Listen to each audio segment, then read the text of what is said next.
Mhm.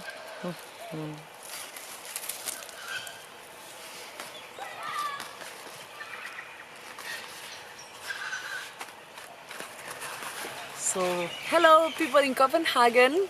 Um, Hello to Iris and to Sue, and hello to Luis and Nina, and to everyone who is attending this workshop performative session today. I would like to acknowledge that I'm here in Wurundjeri land in the south of Australia, also known as Narm, Melbourne, and I'm sending this video to you to introduce you to what came to me a while ago when I was reading Donna Haraway, Staying with the Trouble, and I went to a string figure workshop with an anthropologist who's been working with string figures here in Australia and Aboriginal communities in the Northern Territory for a while. Her name is Robin Mackenzie, and so I start by acknowledging that I'm here in Wurundjeri land. I would like to pay my respects to the elders, past, present and future.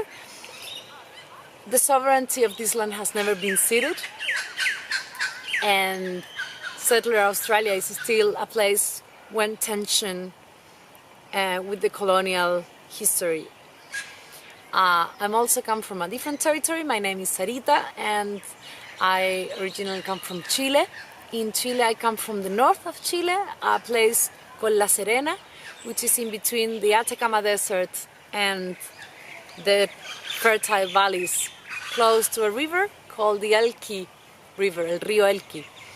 And for the 7 years that I've been in Australia, I've been living next to the Merri Creek, which is part of the waterway system in Naarm. So, string figures and strings. I'm working in my PhD with Sue and Iris, and I'm working my PhD about textile thinking and thinking with threads and particularly with knots. But what string figures have is that they are unknot, tensile, ductile, tactile technology. And when I went to this workshop with Robin, is that in Australia there is the largest archive of string figures, and they come from this place here. So this is a very basic map of Australia, and here in this peninsula here, that's RM land, and in this point there is Yirrkala. So I acknowledge as well today Yolnu people from Yirrkala and the ladies there that are reviving string figures that allow us and gave us permission to use them and share them with you in Copenhagen today. So from Yirrkala in 1949, a group of expedition from the United States and Australia, that was probably the last biggest expeditions in this land, and that has all the problematics and complex issues of an expedition that goes into a territory with a particular imposition of like onto epistemological issues, and they collected there nearly 200 string figures in that territory, in that language group. They're called Maika, spelled M-A-T-J-K-A-S, pronounced Maika or Maika, and Maika Yonu. And so these 200 were part of the museum collection here in Canberra.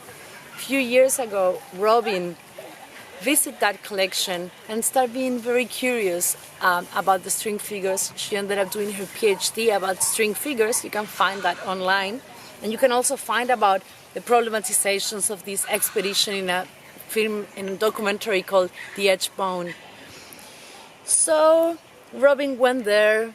She started talking about the string figures, and the women went back, the ladies went back to the museum, and they started finding the string figures that the ancestors made.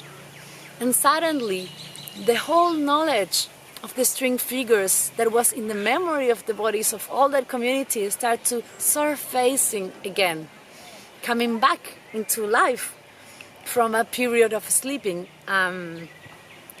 So these string figures and the stories began to be back in different places, in different peoples, and being shared into generations.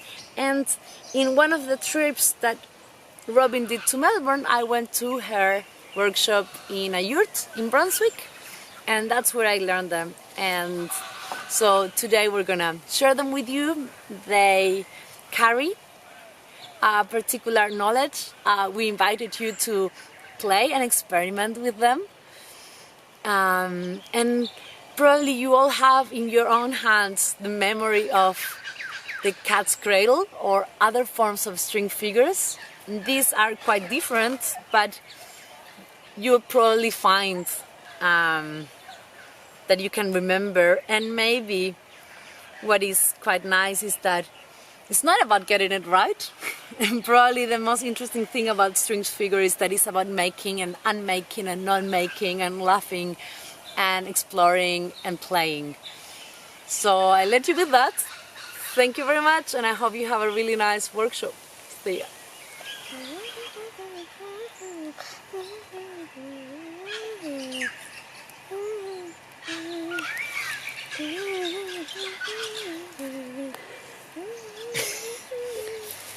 Then here's another one that you have to do in a group, called the turtle. Yep. And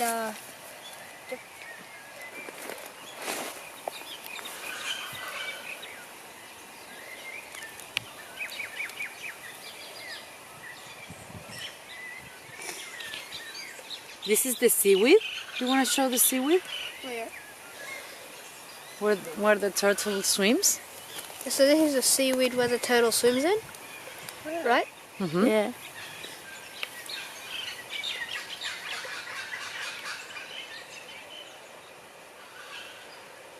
Then this is the oh. So then you go like this.